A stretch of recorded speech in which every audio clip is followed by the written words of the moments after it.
So the short version of this video is that I don't think the Amazing Digital Circus gives enough time for the characters to be characters. It didn't really meet my expectations on that front. And no, when I'm expressing disappointment here, I'm not complaining that the show didn't specifically cater to my tastes exactly.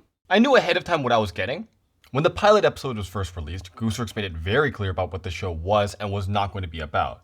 And yeah, as advertised, the episodes do follow the ensemble cast as they go through Kane's many misadventures. Pomni is a stand-in for us, the audience. She enters the world the same time that we do. She generally reacts to things the same way we would as well, and is given a protagonist-level amount of screen time, typically with the second character, who is the pseudo-guest of the episode, separated from the rest of the cast as they deal with shenanigans elsewhere.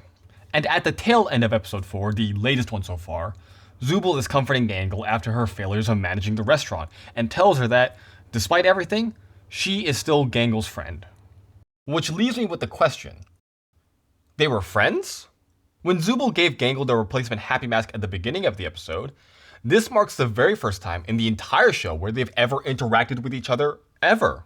Anything they did off camera has never been mentioned by anyone. For all we knew, Zubul donated the Happy Mask to Gangle purely because Zubul had no use for it. But with this sudden declaration of friendship, we the viewers now have to infer what that relationship looked like, entirely from the ground up, with no help from the show, and so the scene ends up feeling empty. For comparison, the endings of the previous 2 episodes use pre-established plot points to make their impact. Pomni, now abruptly becoming a foreigner in a very foreign land, wants to naturally escape that isolation as quickly as possible, even if that means making friends with mere NPCs. Likewise, clues about Kinger's past can be picked up from a few blink-and-you-miss-it moments. Zubul does get those therapy scenes with Kane in episode 3, but from there we learn nothing about her relationship with Gangle. And so, what I've noticed about the structure of the show is that it seems to be focusing on 1 or 2 characters per episode. So maybe we'll have a Jax episode or a Ragatha episode later on. But will they be given adequate development? Although, maybe there is already an answer for that. After all, when Gooseworks said that 95% of plot progression will be character stuff, that doesn't automatically mean that 95% of the total runtime of the episodes will be earth-shattering character development.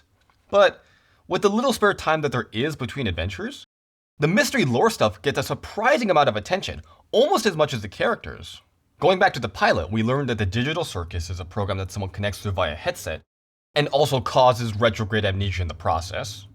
In the second episode, we see an NPC display some amount of sentience, but is immediately killed by the Ringmaster because, by his own admission, he can forget who's an NPC and who's not. Is that just a precaution, or is Kane speaking from experience?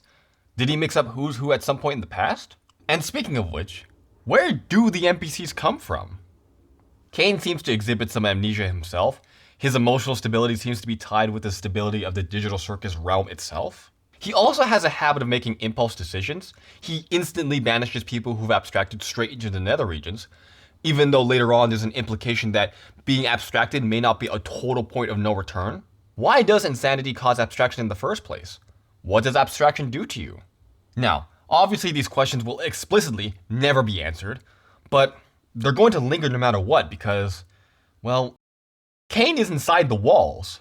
He creates the adventures. Every object, location, NPC, it's all his design, that we know of anyway. He's the biggest constant in the entire show. He indirectly surrounds the cast at all times. Kane is effectively God. The adventures Kane creates, then, aren't just a distraction for the characters, but also us the viewers, to keep us busy, so that none of us have downtime to ponder about the nature of the Digital Circus itself.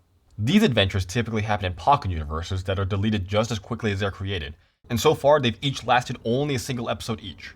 And what seems to be a major driving force for the plot, outside the NPCs, is Jax laying down his torment onto the rest of the clown posse. There are a few exceptions to this, like Kinger in episode 3 and Gangle in episode 4, but those driving forces only last for that specific episode, and once the credits roll, the slate is wiped clean.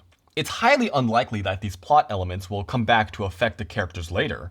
And yeah, obviously this describes most shows, especially sitcoms and slice-of-life animes, but the circus isn't exactly a contemporary setting. It doesn't fade easily into the background. It's the elephant in the room. So what the show needs are more effective, more resilient distractions, something for us to actually chew on. We need to learn to care about the characters way more than we care about the setting, because the way they're being treated by the show so far, we're expected to laugh at them way more than we're supposed to understand them. The characters need to be given more space to actually be characters, for their identities to imprint on us, and for them to acknowledge each other's presence more and their histories together. It isn't enough for Zubul to just say that she's Gangel's friend. They need to actually treat each other as friends. Because if that's not going to happen, if they're treated just as disposable and as temporary as the NPCs, if their identities are deemed not worth exploring, then that tells us the most valuable, most pertinent thing about this show is the digital circus itself.